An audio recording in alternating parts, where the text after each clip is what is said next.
I am John Davis Marshall, your lifestyle architect. If my coaching can help you professionally or my counseling can benefit you personally, then extend your experience with me. JohnDavisMarshall.com. And while you're there, bless your life with one of my books and subscribe to Matters Magazine, a monthly periodical that you can receive either digitally or a printed copy. And subscribe to this YouTube channel, comment on this video, like this video if you concur, and share it on your social media outlets, and invite your family and friends to partake of the information that you have discovered. Remember, this is Tuesday, and every Tuesday we share with you Faith Matters. Get your cup of coffee, pull up a comfortable chair, get your front row seat, and open your heart to receive the things of God.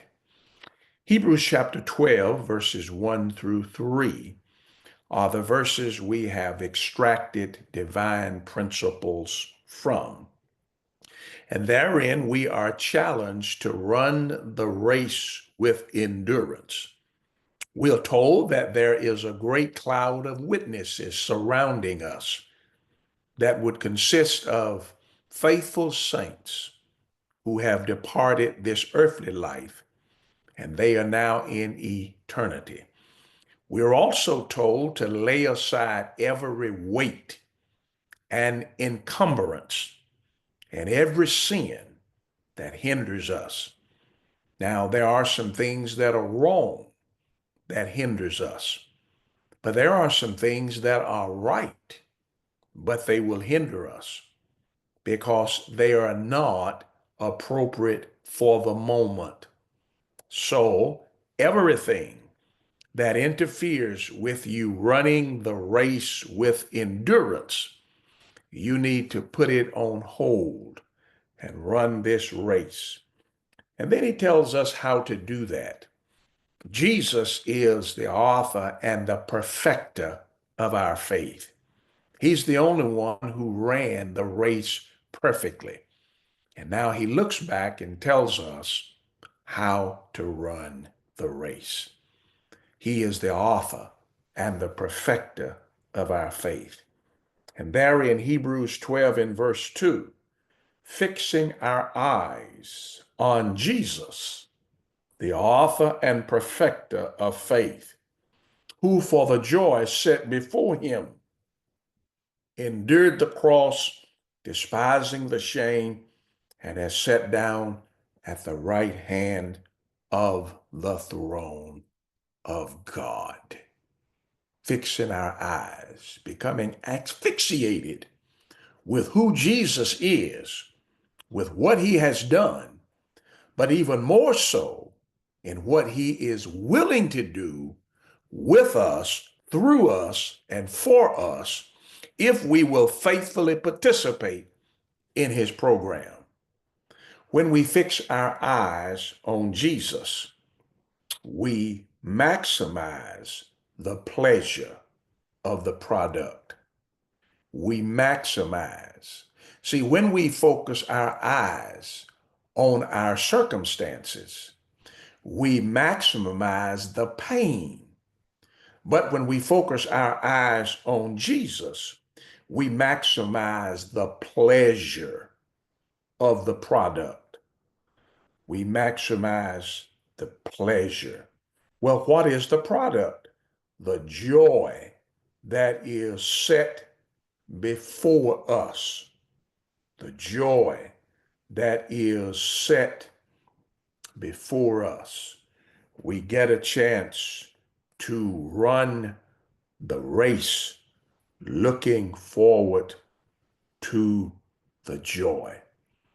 Let me give you a very practical idea and way of engaging here. For the things that you do, you ought to craft a why statement. Why am I doing this in the first place? Craft a strong why statement. There are those who engage in high school sports because they want a scholarship. The why statement. Why get up early? Why practice hard? Why play hard? I'm working toward a scholarship. Why study hard? Why work diligently to make good grades? Why go over the term paper several times? Why do diligent research? I want a great grade in this class because I want to have a strong GPA. But in addition to all of that, I want to be knowledgeable. I want to have the things that will help me to get the scholarship. But once I get in college, I want to have the knowledge to be able to succeed. So why am I doing this? We do what we do for the joy that is set before us. Very few things are we willing to do if there is no joy set before us. We'll drive from one side of the city to the other to go to a restaurant because of the joy that is set before us. When the ribeye steak is placed on the table and it's tempting for the tongue, the joy that is set before us. But if you drive across town and the food is not good, you're not likely to do it again. So this concept applies to life. Why do you eat healthily? Maybe eat some foods that do not taste so good because of the health that it will produce. Why do you exercise? The quality of health that it will produce. Why do you forgive others? So that you can have a clear conscience, though it might be painful. Why do we love? Why do we work on a job? Because of the joy that is set before us. So we fix our eyes on Jesus, and then we maximize the pleasure of the product. If we ever allow the pleasure of the product to be diminished in our minds, it will significantly reduce our desire to run the race. Let me give you a couple of observations. Why we run determines how we run. That's why your why statement is so important. Why? You need a powerful why statement. A powerful why statement propels you to victory. If you think about quitting, then remind yourself of why you started in the first place. And if you can quit, then your why statement is too weak. Always remember that. If you can quit, your why statement was too weak. A powerful why statement will always propel you to the finish line. So what is your overall why statement? It's the joy that is set before me. Yes, that's why I got in the race in the first place. It's the joy that is set before me. The joy. There is a cartoon of a horse that's hitched to a plow, and the farmer had difficulty getting the horse to move forward. So the farmer rigged up a plant, a leaf, a stalk of corn, and rigged it up so that it was a few inches from the horse's mouth, just far enough for him not to be able to reach it. Well, guess what the horse does? He walks forward. But as he walks forward, the stalk of corn moves forward also. See, the horse didn't want to move forward because of the pain of pulling the plow, but the pleasure that's set before him, he will keep pulling that plow for the pleasure that is set before him. So, my friend, you and I must properly evaluate the quality of the pleasure and then move forward.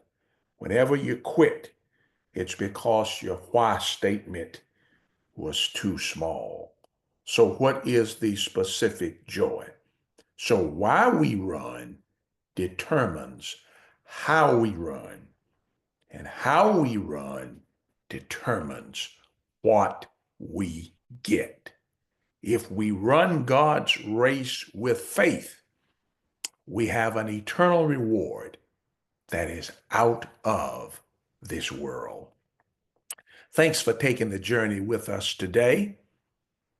If my coaching can benefit you professionally, or my counseling can benefit you personally, then extend your experience with me. Visit my website, johndavismarshall.com. And while you're there, bless your life with a book and subscribe to Matters Monthly magazine. Subscribe to this YouTube channel. Comment on this video. Let me know what your thoughts are, and share the link with your friends. Indeed, it is true. A better you begins with a grace view of God. That's why we are still gripped in his grace and mesmerized by his mercy.